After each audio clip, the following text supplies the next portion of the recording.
So this is the Corsair Obsidian 450D version. I'm using it to replace my old Lee P65B. Is a very old case. It's over 10 years old. So it has the 3.5-inch drive bays for the floppy drives, and it also has a firewire port there. This new case, it's similar size to my old case, but the Corsair is marginally taller. And actually, you can see that it will not fit underneath my shelf in the same spot. So I have to move my new case down here. It'll fit right here, and I will still have space for my legs to it won't really interfere with my legs. I've tested it, so it feels good. This new case, if you can see, the top bezel is actually beveled downward, so even though it's marginally taller right here, probably could fit if I could modify my desk, but on this side it's actually a little bit taller than here. It's about an 1/8 inch taller in the case than the bezel. But this is a pretty necessary upgrade for me, mainly because my case is so old. One of the big upgrades is this back fan. This is actually a 120mm fan. My old case is actually an 80mm fan. So if I want to do a water cooling setup, I can't do it in this case. This case will not accommodate a 120mm fan in the back. There's not enough space to drill new holes for it. Also, I'm using the stock Intel heatsink. I'll upgrade to a enclosed water cooling system in the future. Another thing is that the video card actually interferes with my hard drive cage. I only have about an 1/8 inch of space between the card and my hard drives. In this hard drive cage, I've actually had to butt it up against the intake fan on the front in order to accommodate my 1070. So overall, this case is pretty necessary. It's also a toolless case. Everything in here is all screwed in. The hard drives, the optical drive, everything about it. It's unfortunate that it is just so slightly taller. But the power switch is actually in the middle here on my old case, and the new case is actually on the top right here.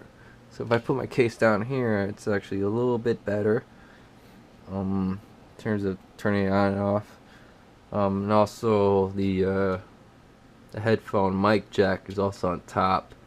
So my my headset that I got here, I could kind of just rest it on top of the case like that instead of having it over here. So I also have more space over here as well. This will be empty space now. This will now live down here instead. So just some changes I'm going through. I just need to transfer it to components and see what it looks like. So here's a look at my old case. Old Lee case. The top mounted power supply. No cable management at all in this thing at all. And also you can see that's my video card. This is my hard drive cage. My hard drive cage does not fit in its secured place. I had to butt it up against the front intake fan in order to fit this 1070. In the new case I got here, it's a bottom mounted supply, and this is the hard drive cage, so video card will sit right here, so hard drive cage won't be an issue. Little thing that I noticed is this hard drive cage, it's not square to the case, and it also moves pretty easily. Still feels solid, but it's unfortunate it's not square to the case. So there's a lot of cable management holes around here. which is great. It's got two 120 mil fans in the front, one in the back. Do a radiator at the top. My old case, I had an 80 mil fan. There was also another 80 millimeter fan slot right here that I never really used, and only one 120 mil fan in the front. So this is just before I swapped the components to the new case. There. So this is the new way you put your hard drives in the Obsidian. Kind of snap it in. These little plastic nubs go where the screw holes go, right there. You just kind of have to bend this plastic cage to fit it in, and it only fits in one way, really. With the connectors pointing away from the these little tabs. Compare it to my old case. Old cases had to screw it in.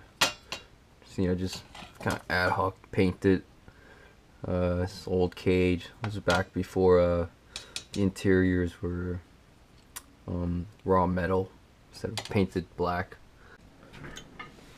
So, the drives just slide into these slots. It's got like a little rail in the back. You just snap it right into place, just like that, and it pretty much stays like that. They're not moving.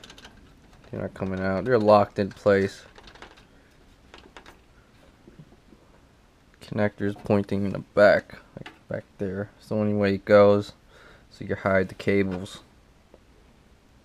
So, one nice thing about this case is the power supply. It sits up off the base, the chassis of the case on these nubs. And there's actually a little rubber mat here on these nubs. But the thing is, it's a very tight fit. There's actually this little bracket right here. I'm not sure if you see it. But there's a bracket here that fits just underneath the power supply. The power supply goes underneath this little shelf bracket. It's a very tight fit. So these little rubber mats, they're held down by adhesive, and the adhesive isn't really all that strong, so they came out pretty easily. So that's one thing I gotta worry about when I'm installing PSU. So I got the PC up and running right now. It all went smoothly, no problems. Started up like it was the old one. It doesn't sound too bad. It's not really that loud. These LEDs for the power and the hard drive activity, they're actually pretty dim. But that's not really an issue. I never really look at that at all. And so far it's been problem free. Very happy with it. The next thing I'll do is get a new CPU cooler. Get one of those water cooling enclosed units from Corsair. But so far so good.